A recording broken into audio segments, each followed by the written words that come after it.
জামাত ইসলামের সঙ্গে জোটবদ্ধ হয়ে সরকার গঠন করলেও বাংলাদেশ কোনোভাবেই ধর্মরাষ্ট্রে পরিণত হবে না বলে স্পষ্ট জানিয়েছেন এনসিপির আহ্বায়ক নাহিদ ইসলাম। তিনি বলেন, তারা একটি অন্তর্ভুক্তিমূলক বাংলাদেশ গড়ে তুলবে, যেখানে নারী ও সংখ্যালঘুদের সকল সমস্যার সমাধান করা হবে। একই সঙ্গে ভারতের সঙ্গে বাংলাদেশ সম্পর্কে অবস্থান নিয়ে স্পষ্ট বার্তা দিয়েছেন তিনি।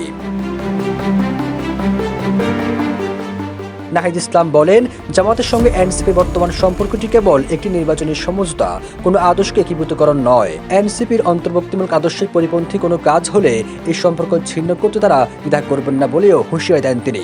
বলেন, জামাত ইসলামী তাদের পুরনো কট্টরপন্থী অবস্থান থেকে সরে এসেছে এবং এখন তারা অন্তর্ভুক্তিমূলক রাজনীতি ও জাতীয় সরকারের কথা বলছে। ভারতের সাপ্তাহিক ম্যাগাজিন দ্য উইককে দেওয়া এক সাক্ষাৎকারে এসব কথা বলেন নাহিদ ইসলাম।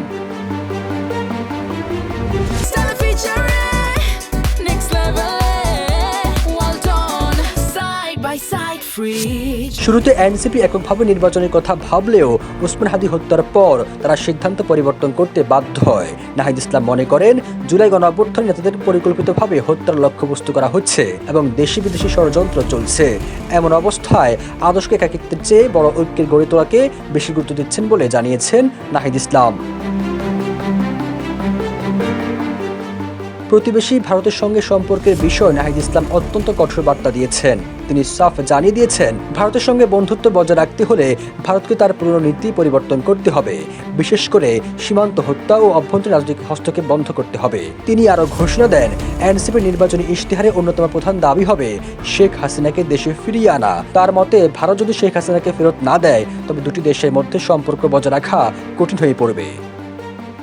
সবুজ আলম, নিউজ ডেস্ক, ইত্তেফাক।